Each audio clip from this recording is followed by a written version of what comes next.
Ito mula kay Melvs Castle mga tol. Natanong si National Security General na Joel Malaya, na kung paano mga tol kung ang China Coast Guard sumampa na doon mismo sa sa BRP Sierra Madre. Anong gagawin ng mga sundalo natin? Kasi kung nakita nyo mga tol nitong nakaraan, 'di ba? Pinakahuling insidente, sinampahan nila yung mga rigid inflatable boat ng natin, ng mga kasundaluhan natin. At posibleng gawin nila 'yon mga tol dito sa BRP Sierra Madre. So anong pwedeng aksyon na gawin ng ating mga kasundaluhan if ever na itong China Coast Guard o yung mga incheck sumampa na rin sa BRP Sierra Madre, mga tol. Itong video panonoorin natin mula to kay Melvs Castle. Bago lahat, huwag niyo kalimutan mag-subscribe sa kanya. Nakalagay po ang link sa ibaba. At kung bago ka pa lamang dito, trip mo yung mga ganitong klaseng reaction video at commentary, huwag mong kalimutan mag-subscribe. Click mo na rin ang notification bell para ma-notify ka pag may mga bago tayong reaction video tulad nito. Huwag na natin patagalin pa. Panoorin na natin to mga tol. Maghanda-handa na tayong lahat. Kung nagawa ng China Coast Guard na sumampa sa inflatable boat ng Armed Forces of the Philippines, posible rin raw na gawin to sa BRP Sierra Madre. Pero pinagbantaan agad ng National Security Council ang China. This is a red line pag ginawa to ng mga incheck. At di papayag ang mga sundalong nakaistasyon doon na akyatin sila. Maalalang tinutukan ng baril ng AFP ang mga Chinese na lumapit sa BRP Sierra Madre noon at magkakabarilan talaga pag nangyari to ngayon. Babalayan ni National Security Council Assistant Secretary Jonathan Malaya. Jonathan Malaya pala, mali, hindi Joel Malaya. Jonathan Malaya, okay? Posibleng pagsampa ng China sa BRP Sierra Madre. As to your question, paano kung sumampa sila? Ibang usapan yun. Remember, BRP Sierra Madre is a commissioned warship of the Philippine Navy.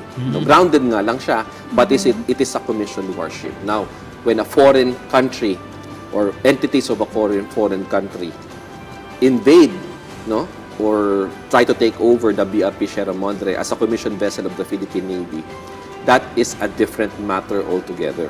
Okay, ito na.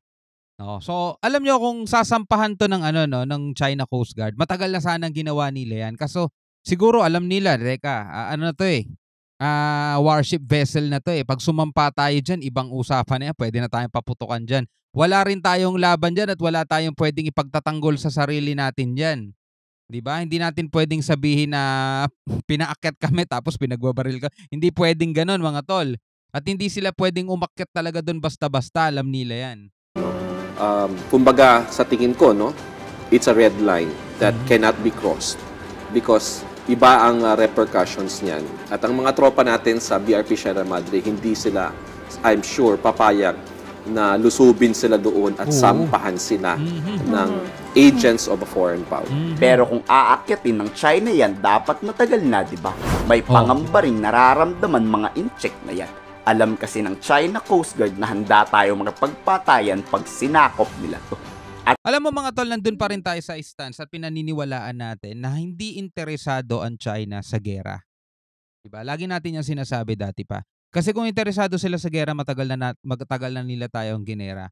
Ang ginagawa nila mga tol, kaya nagpalakas sila ng ganyan, nagpalaki ng Navy nila, is para mang-intimidate. Gagawin nila lahat ng pambubuli, pambubulas, pangaharas na ginagawa nila para yung bansang tinatakot nila is bumigay, sumuko ng tuluyan at sa pagkakataong yon, matatalo nila yung bansang yon nang walang nagaganap na gera sa pamamagitan lang ng pang-i-intimidate nila mga tol.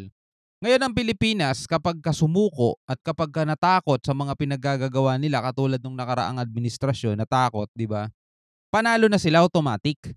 Hindi na nagkaroon ng gera, hindi tayo nagkaroon ng labanan pero talo tayo mga tol. Mawawala sa atin ng West Philippine Sea talaga pag ganyan ang nangyari. So etong China mga tol, lahat ng ginagawa nilang paninindak, pananakot, gagawin nila yan. Pero sa palagay ko hindi talaga sila interesado sa gera. Ang gusto nila mga tol, mangamkam ng mga teritoryo ng mga lugar para sa kapakinabangan nila mga tol. Hanggang dun lang sila. At pag nagkagera, di lang Pilipinas ang maaapektuhan. Mas malaki ang problemang may dudulot nito sa Chinese government. Gaya ng sinabi ni Pangulong Bongbong Marcos noon, walang mawawalang isla sa Pilipinas kahit katiting ngayon. Payag na mawala ang BRP Sierra Madre sa Ayungin Shoal. We are committed to that installation. Yung BRP Sierra Madre is our advanced post. It's a military detachment in Ayungin Shoal. And the presence of BRP Sierra Madre confirms our occupation of Ayungin Shoal. So may 9 features tayo. Di tayo papayag, as mentioned by the President very clearly.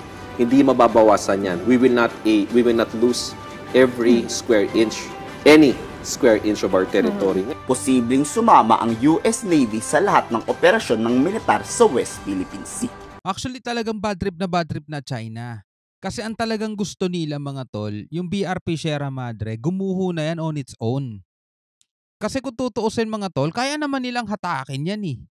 Yung China, kaya nilang gawin yan. Kung gusto nga lang talaga nila at kung ready sila sa papasukin nila, di ba? Pero mga tol, hindi nila ginagawa kasi meron na talagang consequence na kaakibat yon. Kaya ang ginagawa nila, ayaw nilang pahintulutan o ayaw nilang payagan na ang Pilipinas magdala ng reinforcement dyan, magdala ng mga construction materials dyan para hindi na ma-repair pa yung BRP Sierra Madre na yan at gumuho na yan ng kusa.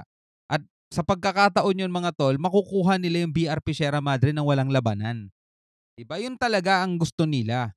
Ang problema, naiinip na sila kasi 25 years nang nandiyan yan eh. Naiinip na sila at ayaw na nilang pahabain pa. Gusto na talaga nilang makubkub yan, masakop na talaga yan. Kaya ngayon, every time nagkakaroon ng resupply mission, todo harang talaga sila mga tol.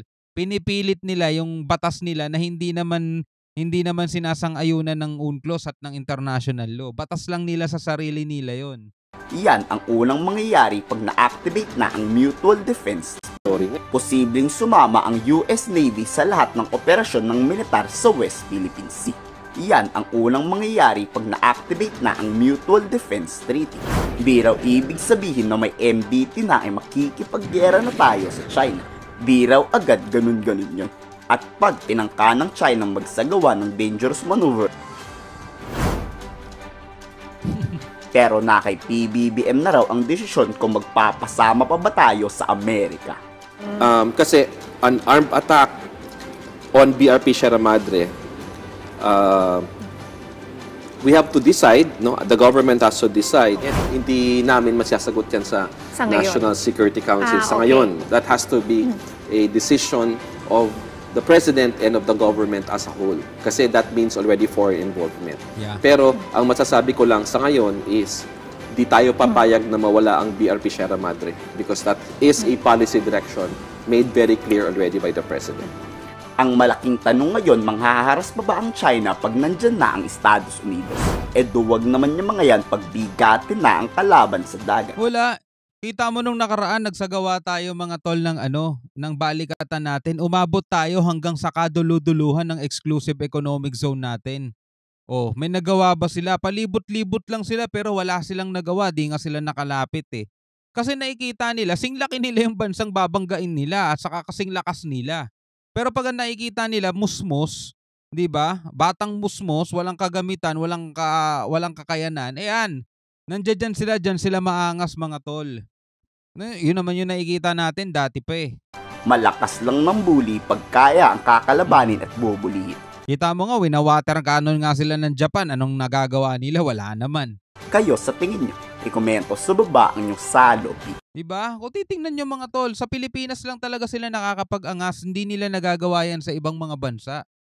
Hindi lang naman Pilipinas ang may claim dito sa kabuuang karagatan eh. 'Di ba? Meron tayo kanya-kanyang 200 nautical miles na defined by UNCLOS. Nagkakaroon ng overlapping banda rito sa may Spratly mga tol. Pero hindi nag-aaway-away yung Brunei, Malaysia, Vietnam. Hindi tayo nag-aaway-away diyan mga tol. Sino lang ba yan ang gugulo? Ito, buong China. Kasi ang gusto niya, Vietnam, Brunei, Malaysia, Pilipinas. Ano sinasabi ninyong 200 nautical miles ninyo? Amin lahat yan. Ganun ang ugali nito mga Chekwan to mga tol. Anyway, bilang isang Pilipino, ano ang masasabi mo rito mga tol? Huwag niyong kalimutan mag-comment sa ibaba at magbigay ng inyong saloobin at ng inyong masasabi o reaksyon dito sa ating mga pinapanood. Tatandaan natin mga tol, hindi lahat ng Chinese nationals ay kalaban o kagalit mga tol. Kasi meron tayo mga kasamang mga Chinese nationals na nandirito sa Pilipinas na okay naman eh. Meron din mga Chinese nationals din siguro nandoon mismo nakatira sa China na okay naman. Pero etong gobyerno lang talaga nila mga tol. Yan lang hindi okay. Alright, so hanggang sa muli, ako nga pala si Shobaldi. Peace out.